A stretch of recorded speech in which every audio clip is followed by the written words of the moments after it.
Shalom à toutes et à tous et merci à vous d'être fidèles à Gloire à Dieu, votre émission témoignage sur Lumière du Monde Télévision. Cette aventure, on l'a commencé, on l'a démarré avec vous et on prend toujours un plaisir d'être avec vous parce que le Seigneur continue de faire encore des merveilles dans la vie de plusieurs personnes qui ne manquent pas de venir sur notre plateau et rendre gloire à Dieu. Je suis très heureux d'être avec vous et je parie également que le public qui est avec moi est aussi heureux. Public, est-ce qu'on peut manifester notre joie de cela par des ovations?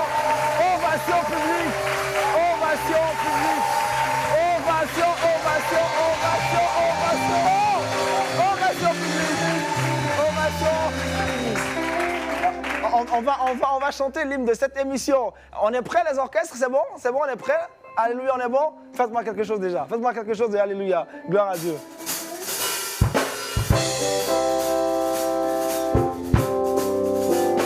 Ça c'est bon, ça c'est bon, ça va, ça va. Tout à l'heure seulement, vous connaissez l'émission, le témoignage, mais couplé également à la louange, à la célébration, à l'honneur du Seigneur Jésus-Christ. On va louer ensemble le Seigneur, mais bien avant, on va recevoir notre pasteur, consultant, le pasteur Félix Kouamé, qui va maintenant faire son entrée sur notre plateau. Est-ce qu'on peut l'ovationner, cher public? Le pasteur Félix Kouamé qui va entrer, qui va vous rejoindre. Shalom, pasteur. Vous allez vous installer.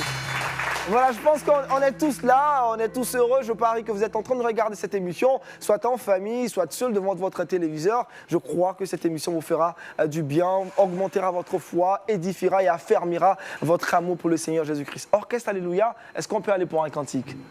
On y va.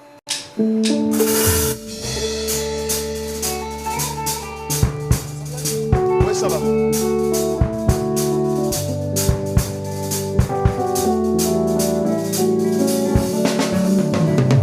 Je vois les bontés de Jésus briller sur le toit de ma maison. Mon âme bénit le Seigneur. Quand je vois les bontés de Jésus briller sur le toit de ma maison, mon âme bénit le Seigneur.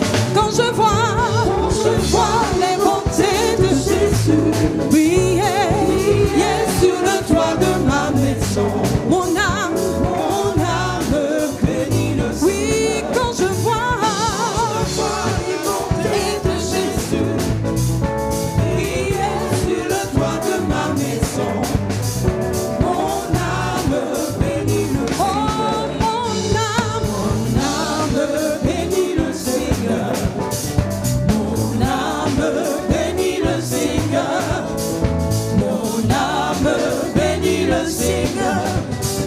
Mon âme bénit le Seigneur. Mon âme bénit le Seigneur. Mon âme bénit le Seigneur. Mon âme bénit le Seigneur. Mon âme bénit le Seigneur. Quand je vois les bontés de Jésus briller sur le toit de ma maison, mon âme bénit le Seigneur. Quand je vois les bontés de Jésus briller sur le toit de ma maison, mon âme bénit le Seigneur. Mon âme bénit le Seigneur.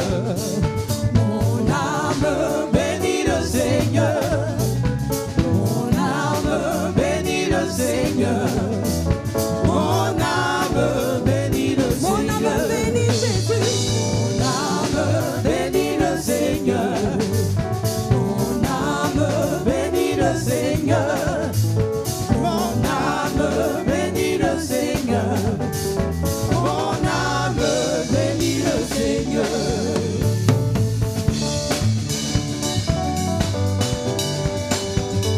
Mon âme ne cessera de bénir le Dieu d'Israël pour sa fidélité et ses bontés à notre égard. Alléluia. Quelqu'un peut-tu pousser des cris de joie?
Pasteur Félix Kwame, il est important pour le chrétien de bénir le Seigneur.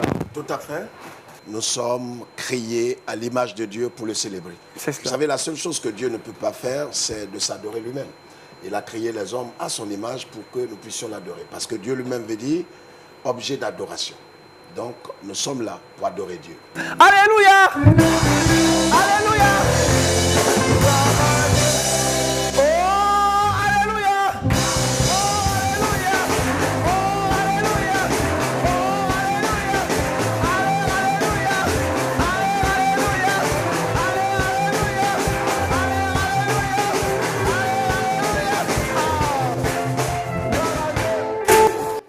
Le Seigneur est merveilleux. Et comme le pasteur le disait à l'instant, il faut rendre gloire à l'Éternel pour ses merveilles. Et celui que nous allons recevoir aujourd'hui est un témoin. Il a vécu pleinement la grâce du Seigneur. Il est aussi pasteur. Il est âgé de 60 ans. Et ça fait maintenant 14 ans, je dirais, qu'il sert le Seigneur. C'est bien le pasteur Yves Kimou qui va maintenant nous rejoindre sur le plateau. Est-ce qu'on peut le bastonner, le pasteur Yves Kimou? Installez-vous. Merci d'être des nôtres, pasteur Yves Kimou. C'est un honneur, un plaisir pour nous de vous recevoir sur le plateau de Gloire à Dieu pour encore un témoignage à l'honneur du Seigneur Jésus-Christ. Alors, pasteur, les nouvelles sont toujours bonnes avec le Seigneur. Dites-nous pourquoi vous êtes là. C'est un témoignage. On veut commencer par le début. Je vais d'abord dire merci à Dieu parce que ce n'était pas évident qu'aujourd'hui je sois sur un podium pour parler des bienfaits du Seigneur. Vous savez que dans le livre de Actes chapitre 22, verset 15, Annas est allé vers Paul, lui a dit que tu serviras de témoin auprès de tous les hommes des choses que tu as entendues, que tu as vues. Alléluia. Amen. Donc c'est pour cela que je suis là, pour parler donc des bienfaits du Seigneur. Vous savez, j'étais policier. Je suis entré à la police à l'âge de 22 ans. Donc déjà, vous pouvez savoir à peu près quel genre de vie qui pouvait m'intéresser. Donc j'étais avec des amis. On était... en son temps, c'était dans les années 82-84 déjà, dans toutes les grandes boîtes de la place, que je ne vais pas citer bien entendu, on est là à tout moment. Et donc vous savez que quelqu'un qui fréquente les boîtes, il n'y a que deux royaumes. Si tu n'es pas dans le royaume de Jésus-Christ, tu ne peux qu'être dans l'autre royaume. Donc à cela doit s'ajouter la pratique du fétichisme, bien entendu. Et donc cette vie-là, je l'ai menée de 82 jusqu'à 93. Mais en temps, il y a un grand féticheur réputé même dans la sous-région qui était donc allé dans mon village dans les années 90, je crois. Et c'est les chefs du village qui ont donc demandé à ce qu'il aille prester là-bas. Parce qu'en fait, quand il va, il essaie de faire des trucs pour... dénicher les gens qui font de mauvaises pratiques, alors que lui-même aussi, il est dans le coup là. Donc ma mère m'a invité, je suis parti, et il était donc question donc, de dormir au cimetière. Nous avons dormi au cimetière durant toute une nuit, et puis je me suis lavé avec de l'eau, tout ça, bon voilà. Et puis après cela, je suis venu à Abidjan, mais malheureusement, malgré cette cérémonie qui a été faite, je suis arrivé à Abidjan, je crois un an après, mon premier fils est décédé. Donc le fétiche n'a pas pu sauver mon fils. Et cela m'a rien dit en fait, parce que je ne peux pas me rendre compte là. Donc cette vie-là, j'ai toujours continué à la mener jusqu'à ce que je sois affecté à Daloa en 93. Donc en 93, je pars pour Daloa. Et arrivé à Daloa, je crois que le terrain était encore beaucoup plus propice pour moi. Parce que j'ai retrouvé encore des amis avec lesquels nous allions dans les grandes boîtes de la place, tout ça. Et puis là, les choses ont commencé à changer un peu sur le plan pratique du fétichisme. Parce que là, j'étais avec des amis qui étaient donc venus du Nord, qui sont donc du Nord, je veux dire, et ils m'ont donc encouragé à aller jusqu'au Mali pour prendre des fétiches. Donc, j'avais donc ma chambre à part. Et c'est quoi la raison de prendre ces fétiches? Pourquoi vous preniez ces fétiches? Bon, écoutez, d'abord, j'étais policier, donc j'avais peur qu'on me tue par balle. Donc, j'avais donc les fétiches d'abord pour me protéger, les antiballes. Et puis ensuite, comme nous sommes dans un corps où il y a assez de jalousie, donc j'ai aussi des fétiches pour me faire aimer par mes chefs. Et puis ensuite, bon, souvent aussi, bon, quand vous cherchez les filles, tout ça, il y a des gens qui ont le dessus sur vous. Donc il fallait prendre un peu aussi pour se faire aussi par les femmes. Et puis voilà quoi. Donc, il y avait, femme, protection, voilà, et ça. être aimé au travail. Et puis ensuite, il y avait aussi le fétiche qu'il fallait aussi prendre pour être riche. Wow. Voilà. Alors donc tout ça. Vous êtes rendu au Mali pour prendre tous ces fétiches? Bien entendu. Je suis allé au Mali avec un ami qui était mécano à Dalawa, il est encore là. Donc c'est lui qui m'a encouragé à aller avec lui, ils sont partis. Et puis on a pris tous ces fétiches-là. Mais il y a quand même un point important que je voulais souligner, c'est que quand nous sommes allés dans ce village-là, nous avons passé une semaine, mais durant toute la semaine, j'étais malade. Parce que je n'ai pas supporté de prendre la bouillie sans sucre, sans sel. C'est le fétiche qui demandait ça?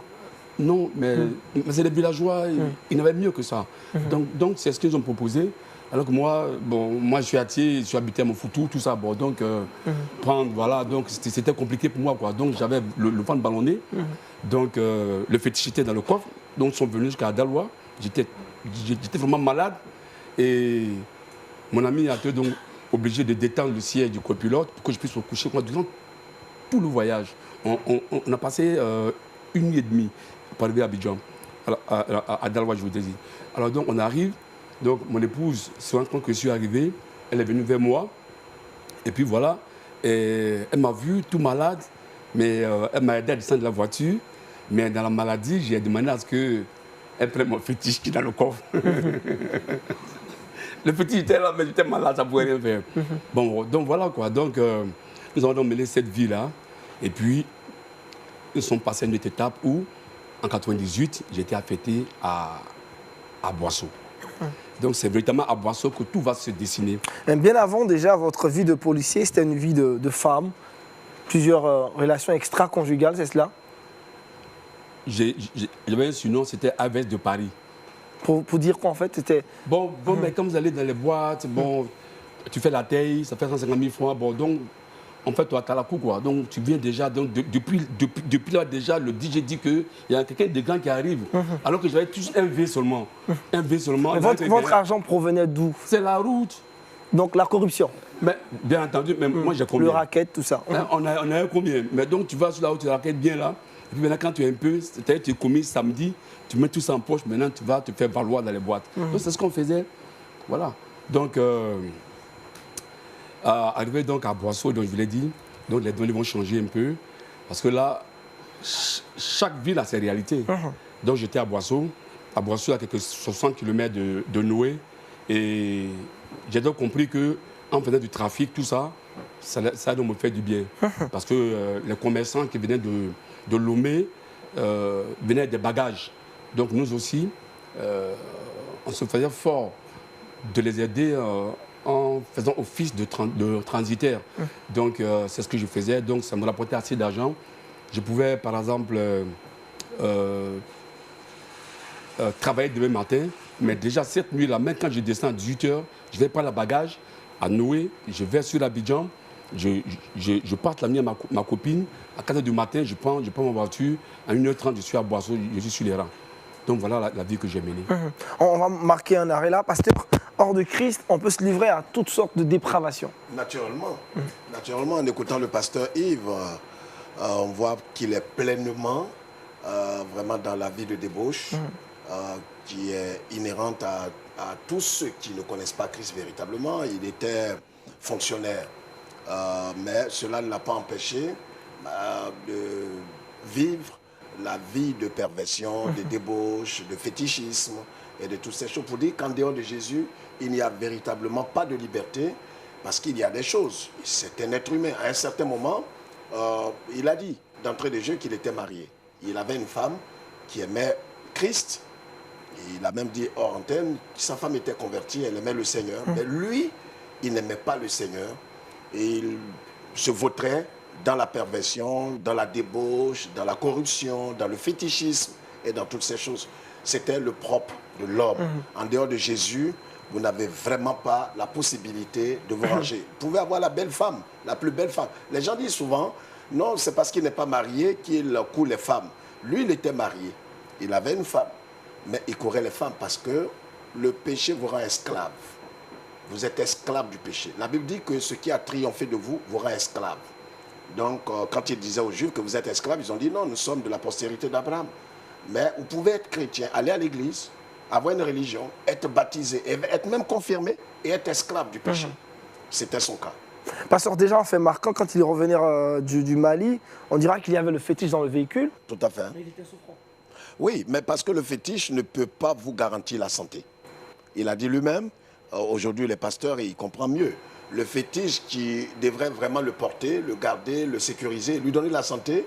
Au contraire, le fétiche était dans le coffre et lui, il était sur le fauteuil du copilote et il était malade, il était souffrant. Pour dire que le fétiche, quelle que soit la grandeur du fétiche, quelle que soit la puissance de votre fétiche, il ne peut pas vous garantir la santé. Il ne peut pas le faire. Il est limité. C'est pourquoi nous disons, sans crainte que le fétiche est puissant, mais il y a un qui est tout puissant. C'est Jésus de Nazareth. Alléluia. Il est tout puissant. Donc, c'était évident que le fétiche soit dans son coffre, à lui, dans sa voiture, et que lui soit malade. Merci, pasteur. Pasteur Kim, on va poursuivre le témoignage. Ben, on marque un arrêt musical avec l'orchestre. Alléluia.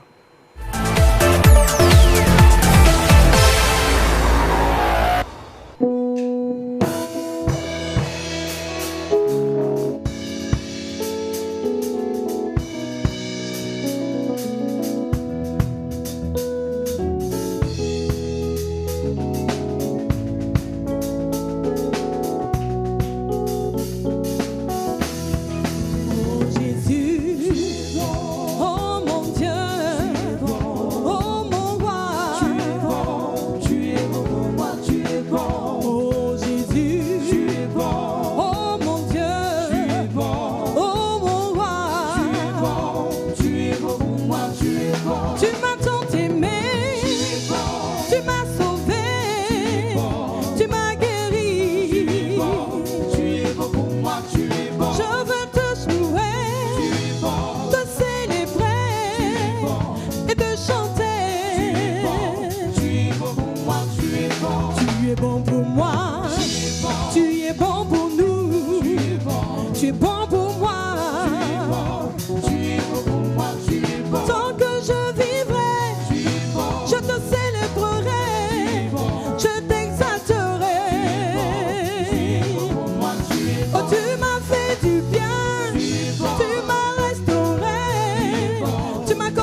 par des acclamations. Vous suivez, gloire à Dieu, votre émission Témoignage sur Lumière du Monde Télévision et notre invité du jour, le pasteur Yves Kimo. Alors, pasteur, vous arrivez à Boisseau, les dons d'échange, vous êtes maintenant un transitaire. Oui, parce que chaque fois que j'arrive quelque part, j'essaie de réfléchir pour voir comment est-ce que je pourrais me faire de l'argent, en fait. Donc, je suis transitaire, en même temps, je suis policier. Mais je tiens à préciser que mon épouse déjà été responsable d'une communauté chrétienne de la place. Mais ce qui faisait que je n'étais pas content de voir non seulement les chrétiens, mais aussi les pasteurs. Parce que la ville étant petite, souvent je me retrouvais dans les hôtels et c'est ceux-là qui allaient dire à ma femme que voilà, on a vu ton mari, il a passé la nuit dans tel hôtel. Donc vraiment, vous aviez ça une haine pour les pasteurs. Voilà, je ne voulais pas les voir. D'ailleurs, même, je ne voulais pas les voir chez moi. Parce que j'ai dit que c'est à moi que l'État a donné la maison. Donc si elle voulait prier son Dieu, elle n'a qu'à aller à l'église, mais chez moi, ce n'est pas un temple. Donc moi, les pasteurs, je ne les supportais pas, franchement. C'est-à-dire quand je les voyais déjà, j'étais vraiment sur les nerfs. J'avais l'impression qu'ils m'avaient déjà fait quelque chose de mal, alors qu'ils n'avaient rien en fait. C'est tellement que c'était un jugement par rapport à ma vie. Donc je ne pouvais pas les supporter, voilà. Donc voilà, donc j'arrive à Boisseau, c'est le même train de vie. Et puis un jour, j'étais en ville lorsqu'on m'a dit non, que j'avais de la visite. Mais déjà, chez vous à la maison, vous faites ménage différent de votre femme. Vous avez votre chambre, elle a sa chambre. Depuis Dalois, à cause de mes fétiches, j'avais ma chambre à part, elle a sa chambre à part. Parce que moi, je n'étais pas contre son adoration. Mais j'ai dit qu'elle a son Dieu, moi aussi j'ai mon Dieu. Donc, il ne faut pas qu'on va se déranger dans cette histoire-là. Voilà comment on fonctionnait. Voilà. Donc, à Dalois, donc à Boisseau, j'avais encore ma chambre. Donc, je faisais tout pour prendre une maison de 5 pièces. Parce que je savais qu'il y avait une chambre réservée aux visiteurs, les enfants. Comme j'avais beaucoup d'enfants, j'étais à préciser que j'ai 7 enfants. 7 enfants. Donc, la chambre des enfants, des filles, des garçons, chambre des visiteurs, la chambre de maman, et puis ma chambre. Voilà. Donc, je m'arrangeais pour trouver une maison comme ça. Donc, un jour, on me dit bon, que j'ai de la visite. Et je suis venu voir le visiteur en question. On a essayé d'échanger jusqu'à une certaine heure tardive. Je vais à la maison, je me rends compte que ma porte a été fracturée. Les gens sont allés, ils ont pris tout ce que j'avais. Ils ont pris mon argent, ils ont pris mes gommettes en or, mes chaînes, tout ça, mes bagots, tout ça. Ils ont pris tout ça. Et quand je me suis rendu compte, je me suis dit bon, que voilà, que c'est pas bien grave parce que je pouvais toujours travailler pour remplacer ça. Mais j'avoue que je n'ai pas eu le temps de me reposer, que lorsque je suis allé en ville, 15 jours après, je vais en ville, on m'appelle pour me dire que ma maison a pris feu. Donc pour moi, je pensais que c'était un fait léger en fait. Donc j'ai pris mon temps parce que j'étais avec des amis là-bas, en train de boire quelque part dans un maquis là-bas. J'ai pris mon temps, donc j'arrive à la maison vers les 19h, 20h, j'avais un attroupement pas possible. Il y avait du monde. Donc je me dis qu'il est quelque part très important d'avoir des rapports de bon voisinage. C'est-à-dire que c'est vrai que je ne connaissais pas le Seigneur, mais j'avais un rapport de bon voisinage. Donc ces personnes-là se sont pressées d'aider mes enfants, tout ça, à atteindre le feu. Donc j'arrive chez moi à la maison, tout le monde partout. C'est là que j'ai commencé à réaliser effectivement quelque chose de grave s'est passé chez moi, frère. J'entre dans ma maison, j'ai plus rien. Les 2 ensembles que j'avais de fauteuils sont partis en fumée, j'avais tout perdu. Vous attachez beaucoup d'intérêt au matériel. Bien entendu, moi je me suis dit que j'étais un policier, donc si jeune, quand tu vas chez moi, il faut que tu saches que c'était moi aussi, quoi. Voilà. Donc le fauteuil était rouge bordeaux, la moquette rouge bordeaux, ma voiture était rouge bordeaux. Voilà, donc c'est un truc comme ça. Donc moi je voyais la vie comme ça et voilà quoi.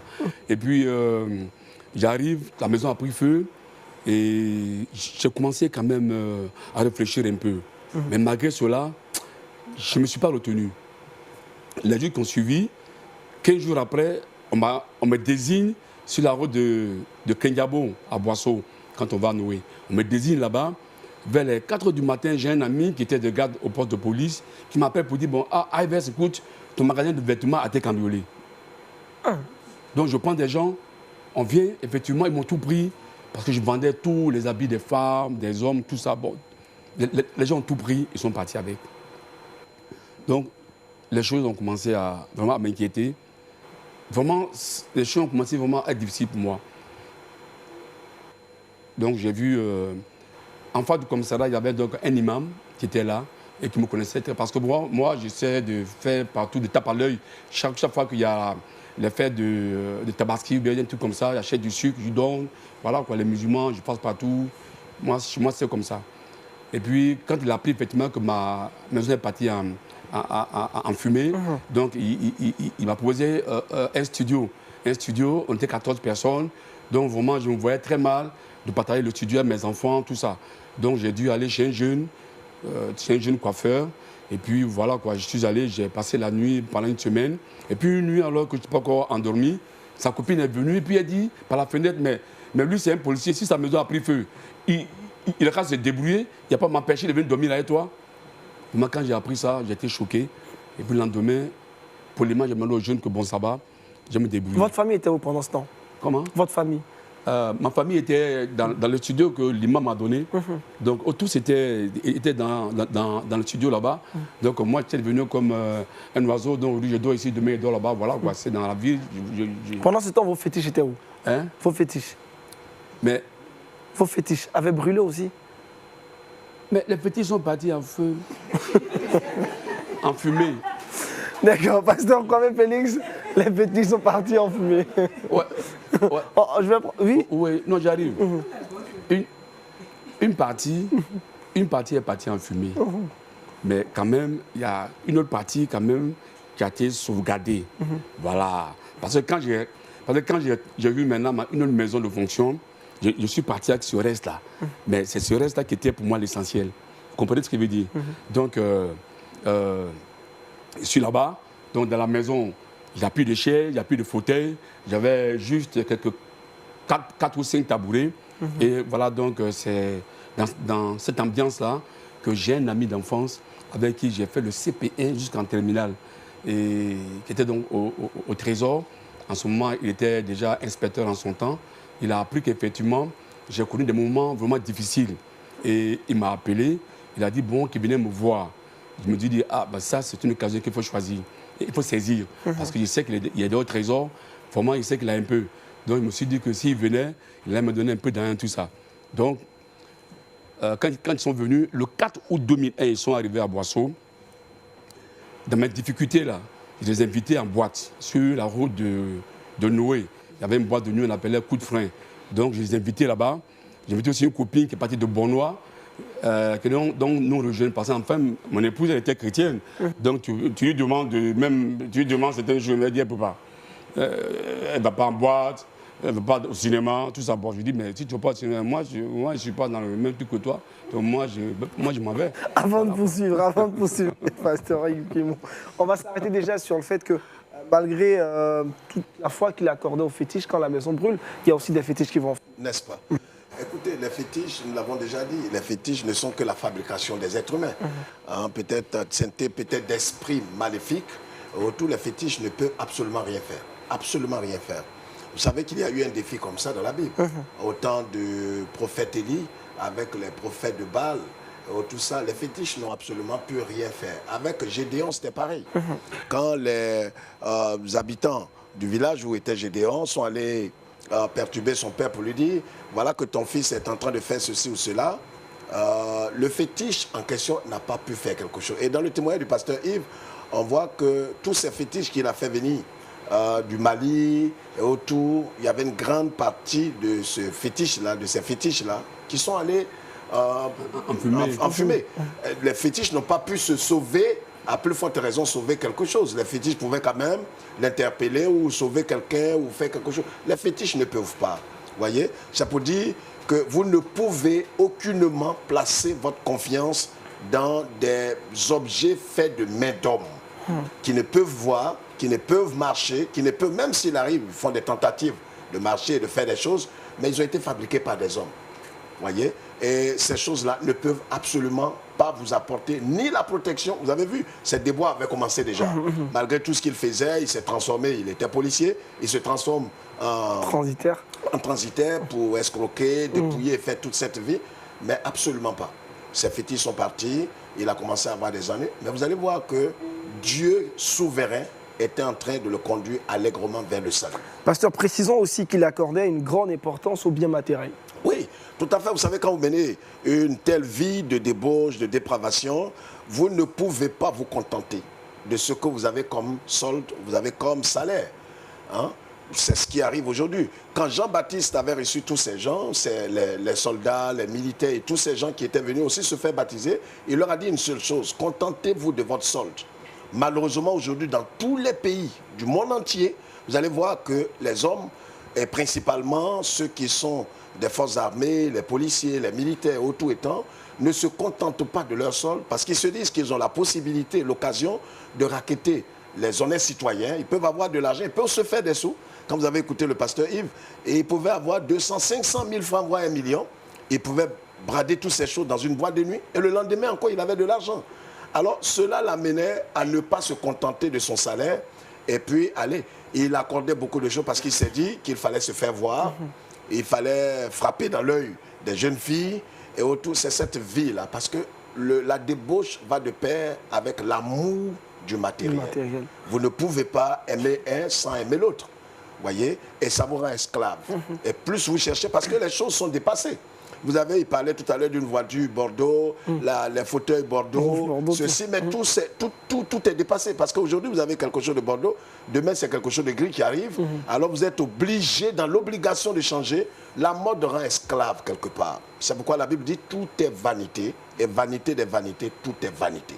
En vérité, à la fin, il a compris que tout n'était que vanité. Parce que les biens matériels, l'argent qu'il poursuivait, les biens et les objets, les voitures et toutes ces choses, à un certain moment, il n'avait plus rien. Il n'avait absolument plus rien.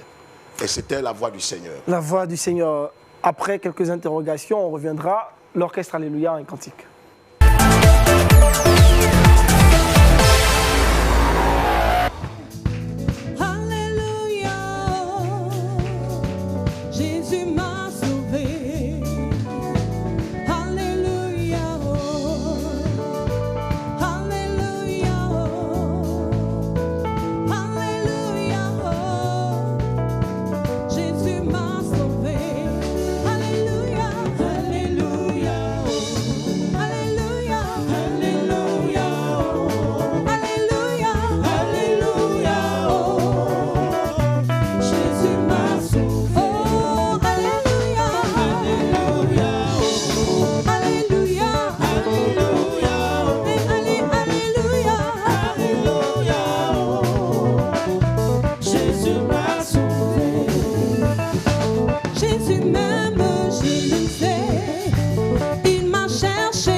Allez, allez.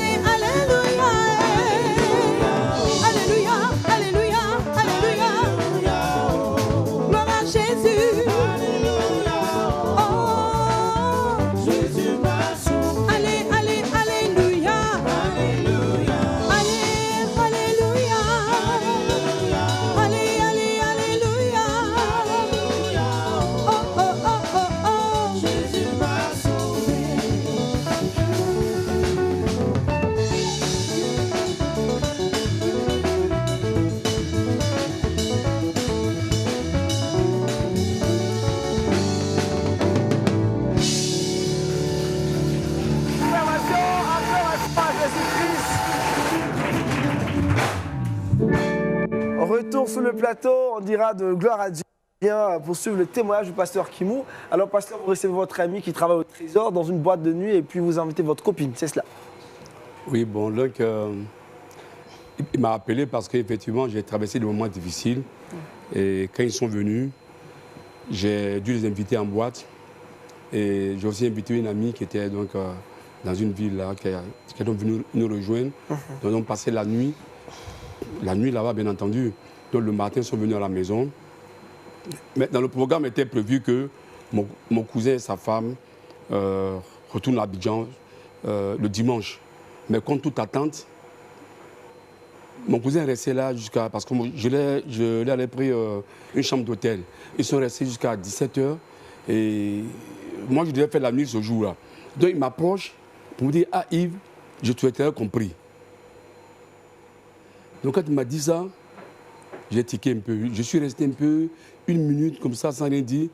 Parce que j'étais en train de faire les calculs. Je me suis dit, bon, écoute, comme j'ai traversé le moment difficile, c'était dur pour moi.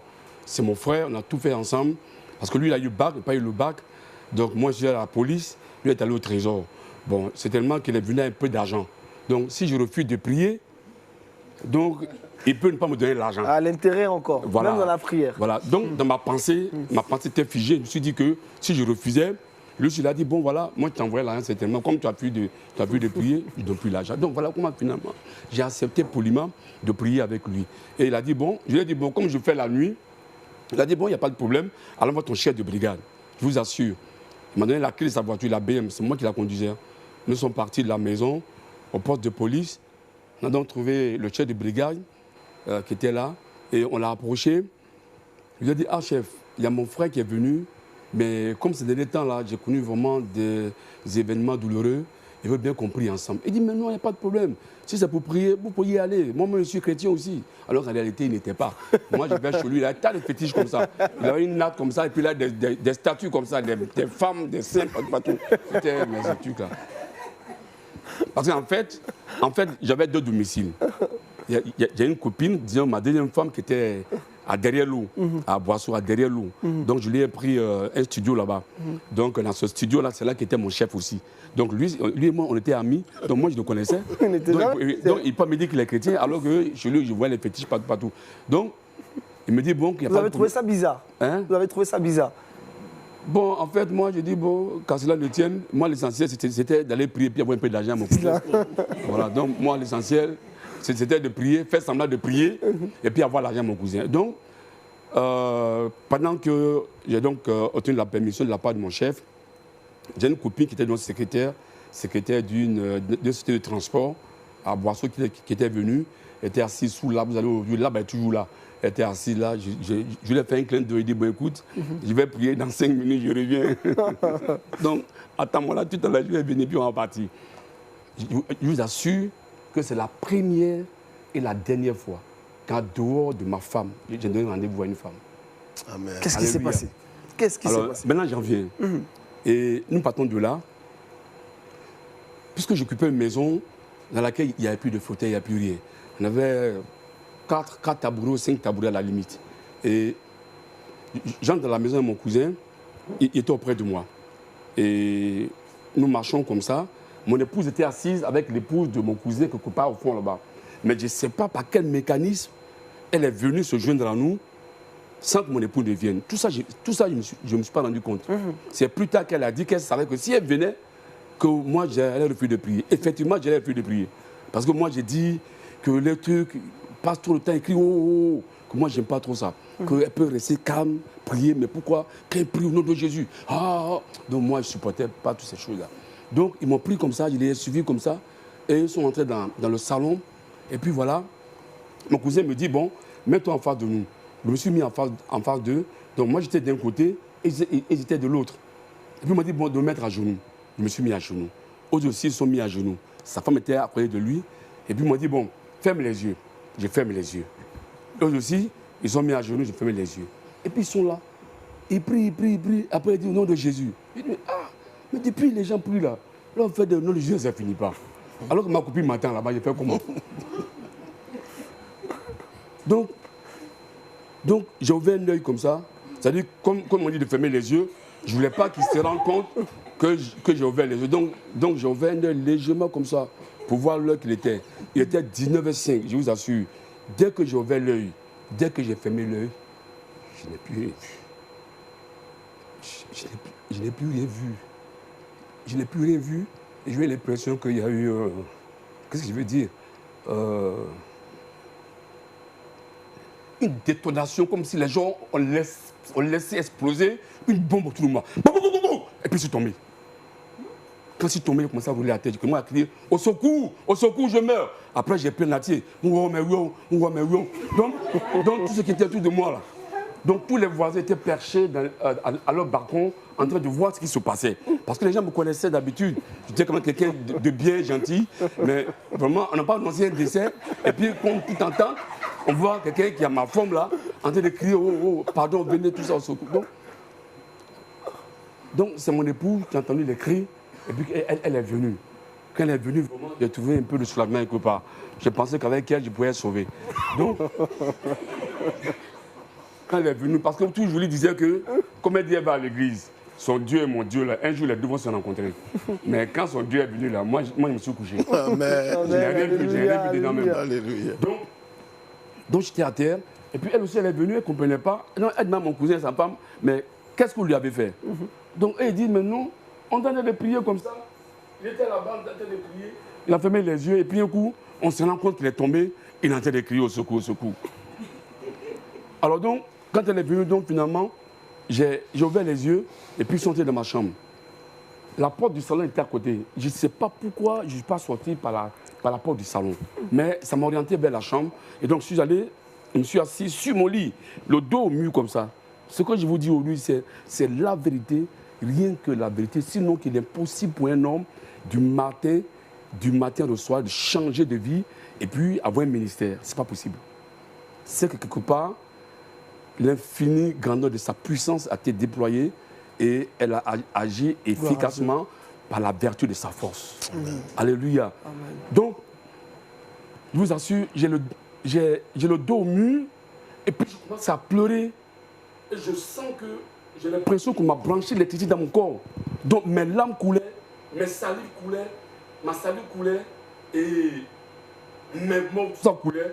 Donc mon épouse est venue. Elle me regardait, elle a commencé à pleurer. Donc, elle a pris son bague. Elle a mis un bague sur moi pour essuyer mes larmes, tout ça. C'était vraiment pas possible, frère. Donc, elle essuyait mes larmes, elle essuyait mes morts, tout ça. J'étais là et le feu me traversait le corps. J'ai l'impression, vous savez, même quand on prend l'électricité pour te brancher, pour te faire un branchement sur le corps, j'avoue que tu n'avais pas senti, tu ne pouvais pas sentir l'intensité, si je veux dire la densité de l'intensité que moi j'étais dans mon corps. Donc je pleurais, mes larmes coulaient. Donc mon épouse a pris l'un de ses pagnes qu'elle a porté et puis elle a mis ça sur moi. Donc elle est devenue restée auprès de moi. Donc elle essuyait mes larmes, elle essuyait mon mort, tout ça. Et puis, les données vont changer. Maintenant j'entends une voix qui me parle. En fait, les fétiches que je portais n'étaient pas détruits parce qu'ils sont sur moi. Puisque moi, je n'ai pas pris feu. Donc, les fétiches ne pouvaient pas prendre feu. Donc, ces fétiches que moi, je portais étaient sur moi. Voilà. Donc, ces fétiches-là, quand nous avons regagné la nouvelle maison que l'État m'a attribuée, étaient donc dans ma chambre. Et j'avais un gilet pare-balles, vous connaissez les gilets des policiers, là. Il y a assez de portes, tout ça. Donc, à l'intérieur, j'avais un cadenas. Je vous assure, je lève la main vers le trône de Dieu. Dieu sait que j'ai un cadenas dans mon gilet. C'est impossible. Personne ne peut savoir cela, mais Dieu savait cela. La voix me dit, écoute, tu as un fétiche dans ton gilet, prends ce fétiche-là, remets-moi-le. Je ne voulais pas parce que ça m'a coûté cher, mais le courant est venu dans mon corps. Je dis, bon, Alphonse, pardon, regarde mon gilet, fais vite là, donne-moi le cadenas qu'il a là. Il m'a remis le cadenas. La voix me dit, regarde auprès de toi, sous ton oreiller là. Il y a un autre là qui était en peau de cheval. Donc ça, c'était pour me procurer le bonheur. C'était là. Donc quand j'ai enlevé le premier, mon corps battait. Je me suis dit, bon, peut-être qu'il n'avait pas à savoir qu'il y a un autre qui était sur mon oreiller. Mais la voix me dit, bon, regarde, où tu es assis là, à côté de toi, il y a un autre qui est là. Mais comme je me suis rappelé que la première fois, quand j'ai résisté, le feu m'a traversé le corps, j'ai pris doucement, je n'ai plus rien dit, j'ai donné ça à mon cousin. On a mis dans le sachet. On met dans le sachet, je suis là. Mais le fétiche même, le leader même, c'est-à-dire ce sur quoi même je m'ai appris pour vivre même là, était dans mon magasin de vêtements là-bas. C'était dans une caisse comme ça, dans une caisse, ça va donc 2 têtes comme ça. Donc, ici il y avait du fil noir, ici il y a du fil blanc. Et à quoi ça servait? C'est quand justement j'allais prendre les bagages des femmes là, des commerçantes là. Donc je faisais semblant d'être d'accord avec les douaniers. Donc je leur achetais des présents, tout ça. Donc j'essaie donc de causer un peu avec eux, histoire de me familiariser avec eux. Et puis de là donc, ils me disaient leur nom. Donc quand j'ai fait au moins 100 mètres, 200 mètres, je gagne quelque part. Et puis je prends leur nom là, j'attache comme ça. Donc je prends le fil, j'attache pour que quand je vais venir les bagages là, ils ne se rendent pas compte. En fait, ils me laissent passer facilement. C'est cela. Voilà. Donc c'est à cela que ça servait. Et donc ça, c'était dans mon magasin de vêtements là-bas. Mais Dieu savait que ce petit était là. Il me dit, non, ce n'est pas tout. Donc intérieurement, je me suis dit, mais là, je suis mort. C'était le gros maître de fétiche sur lequel je comptais même. Donc, on a appelé mon petit frère qui allait. Mon petit frère n'était pas d'accord. Parce que je suis allé à San Pedro, quand la maison a pris feu. J'ai un cousin qui était directeur départemental au TP. Il m'a dit, bon, comme tu as connu des événements malheureux, va à San Pedro, je vais te montrer une prophétesse de Baal qui doit venir donc consacrer ta maison pour que ces malheurs-là cessent. Donc, c'est moi qui étais le marabout de mon petit frère. Et voilà que moi-même qui étais le plus fort, j'étais en train de pleurer là-bas. Donc, quand je l'ai appelé, parce que mon petit frère sait que j'ai un truc là-bas, ma femme ne savait rien du tout. Donc, quand j'ai dit, ah, vraiment, écoute, fais-moi venir mon truc là. Il dit, quel truc? Je dis, non, tu sais pas. Je dis, mais tu sais pas. Il dit, mais que c'est quoi même? Je dis, bon, envoie laquelle qui est sous la table, j'ai cassé là, envoie laquelle ça. Parce que moi, je lui ai dit que c'est ça qui nous protégeait. Donc, il ne savait pas ce qui se passait à la maison là-bas. Donc, il est venu à la caisse, et puis, il me regarde comme ça. Il ne savait pas ce qui se passait. Il dit, mais qu'est-ce qui se passe ici? Dans son fond intérieur, il dit, lui là, mon grand frère là, en train de faire du cinéma ici. Dans 2 jours là, vous allez le voir au courant 10 000 dans la boîte là-bas. C'est qui fait là? Moi, je le connais. Tout ce qui va changer. Donc, voilà comment il a donc fait venir cette caisse-là qui contenait donc mon fétiche le plus gros. On l'a mis dans un sachet. Et c'est mon épouse même qui a pris le sachet là en main. Alors, là-bas, me dit, dis à ta femme d'aller chercher son pasteur. Et donc, pendant que je suis assis là, j'en ai le premier fétiche, le deuxième, le troisième. Je suis assis là, et puis la voix me dit, demande pardon à ta femme. Je tiens à préciser que mon épouse, c'est celle que j'avais quand j'avais 17 ans. Elle avait 15 ans. Nous sommes ensemble aujourd'hui. Ça fait 43 ans que nous sommes ensemble. Amen. Donc voilà quoi. Donc, elle va appeler son pasteur? Elle va appeler son pasteur. Et à son insu, donc les choses se passaient. Pendant que j'étais assis sur le lit, dos au mur, dos collé au mur bien entendu, je regarde comme ça au mur, comme ça, et puis je vois subitement une image qui apparaît. Donc je vois sur le mur une image qui apparaît comme ça. Et l'image est comme ça. Donc je ne vois plus. Je dis, mais donc j'appelle mon collègue, je dis, bon, Alphonse, avant de voir quelque chose. Il vient, j'étais assis comme ça, il s'assoit auprès de moi. Je dis, mais regarde, il fait ça, il ne voit pas. Je dis, mais Alphonse, tu es bête, hein? Tu es bête comme ça? Non, c'est pas possible. Tu ne vas pas lâcher au mur là, il ne voit pas. Donc il était assis comme ça, il m'a traversé, il est venu ici encore. Il dit, Alphonse, il regarde bien. Il dit, il ne voit pas. Et quand il dit, il ne voit pas, l'image a commencé à descendre doucement, doucement, doucement, doucement, doucement. Et puis la voix me dit, maintenant, monte sur ton lit et reproduis l'image que tu viens de voir.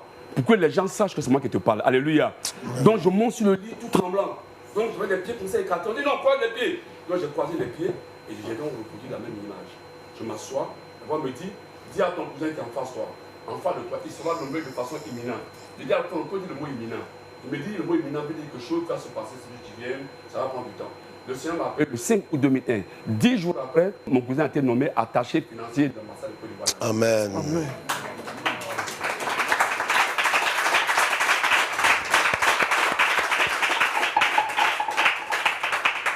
On me dit maintenant, après avoir demandé pardon à ma femme, on me dit bon maintenant, sors du salon. je sors du salon, on me dit, bon, prends la Bible de ta femme. Alors donc je sors de la chambre, dans la Bible collée au niveau de ma poitrine, et puis la voix me dit que je vais parcourir les villages, je vais parcourir les villes, je vais parcourir les nations, je vais annoncer la parole et que les malades seront guéris en son nom. Et voilà comment est-ce que j'ai reçu mon appel. Aujourd'hui, nous avons 13 ans de ministère, nous avons 8 églises. Wow. Les signes accompagnent la prédication. Nous ne prêchons pas la religion. Voilà, parce que le christianisme, ce n'est pas la religion. Le christianisme, c'est une vie céleste, c'est la vie surnaturelle. On n'a pas besoin de l'eau, bien de chiffon, de sel, tout ça. D'abord, Dieu tient compte d'abord de la vie du pasteur. C'est la vie du pasteur, c'est eu égard à la vie du pasteur que Dieu accompagne par les miracles sa prédication. Voilà. Donc aujourd'hui, nous sommes dans plusieurs villes en Côte d'Ivoire et puis aussi en France, à Gonesse. Donc Voilà. Dieu qui accomplit sa promesse. Alors, pasteur Kwame Félix, on comprend très bien que sa conversion est miraculeuse. Tout à fait. Mais écoutez, quand on écoute le pasteur Yves, on se souvient aussi de la conversion de Saint Paul sur la route de Damas, comment le Seigneur s'est révélé à Paul et de façon très pratique et très miraculeuse. Il a reçu en même temps son appel. Et le Seigneur s'est révélé aussi à un certain Ananias qui allait encadrer, qui allait orienter Paul parce que Paul est tombé aveugle, Dieu l'avait frappé. Et Ananias va être comme un conducteur, un guide, un tant soit peu pour Paul. Il va l'aider, il va l'instruire et comme ça Paul aussi, comme la voix le lui avait dit, qu'il serait un canal, un instrument entre les mains du Seigneur pour toutes les nations. Et vous savez aujourd'hui comment Paul a écrit pratiquement la moitié du Nouveau Testament. C'est un peu l'histoire qu'on peut retenir de la vie de pasteur Yves aujourd'hui. Et en dehors de vos antennes, nous avons appris ce bon témoignage que Dieu l'utilise de façon extraordinaire, de façon authentique. Dieu opère encore les miracles aujourd'hui. Les miracles sont d'actualité, avec la puissance du Saint-Esprit. On n'a pas besoin de tricher, être FM, être dans une société secrète pour opérer des miracles comme on l'entend aujourd'hui. Je suis dans ton corps, je suis dans ton village, je suis ceci. C'est de la mise en scène. Je crois qu'on peut être chrétien, authentique, originel, recevoir la puissance du Saint-Esprit, recevoir l'appel de Dieu et être utilisé par le Seigneur de façon originelle. Le message qu'on veut lancer est un message d'espoir pour dire qu'en vérité, tout n'est que vanité. Quand vous regardez l'histoire du pasteur Yves, vous voyez qu'il a vécu comme un bon gentleman. Il a vécu sa vie, il a roulé carrosse, il a dansé dans les boîtes de nuit les plus hippées de la capitale à cette époque-là. Mais à un certain moment, il a compris. Dieu s'est révélé à lui. Il a vu que tout ce qu'il vivait n'était que vanité. Il avait brassé suffisamment d'argent. Il avait des fétiches. Il avait les femmes à ses pieds. Mais au soir de sa vie, on a compris que toutes ces choses-là n'étaient que vanité.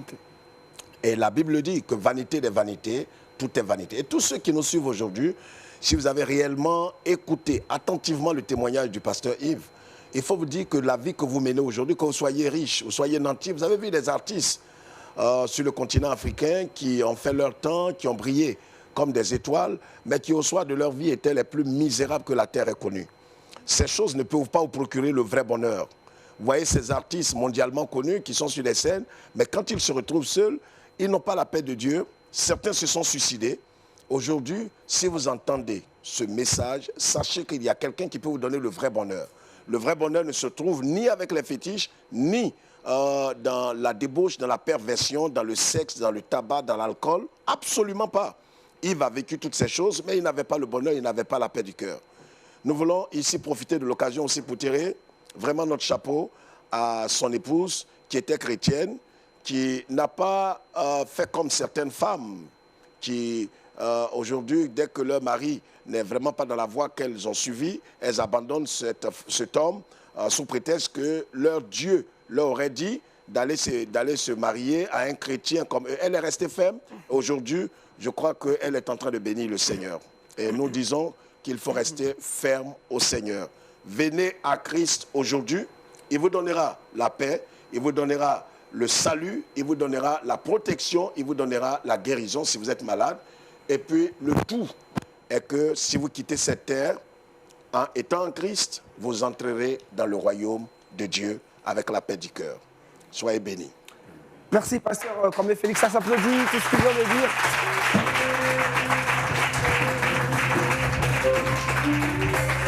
Pasteur Kimou, merci également d'avoir répondu à notre invitation. On a pris du plaisir à vous écouter. Ce témoignage nous a édifiés. À vous qui nous suivez, merci à vous d'être fidèles à cette émission. Vous avez donc la possibilité de regarder encore ces émissions sur le site internet de Lumière du Monde Télévision, www.lumieredumonde.tv. Abonnez-vous également à la page YouTube de cette télévision. Avec l'orchestre Alléluia, nous allons mettre fin à cette émission. Avec également ce chaleureux public, on va tous se tenir debout et on va chanter à la gloire du Seigneur Jésus-Christ.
Pousser des cris de joie. Que tout ce qui respire loue l'Éternel. Loué, loué, loué, loué, loué, loué, loué. Qu'il est bon de célébrer l'Éternel en tout et en tout lieu. N'est-ce pas? Loué.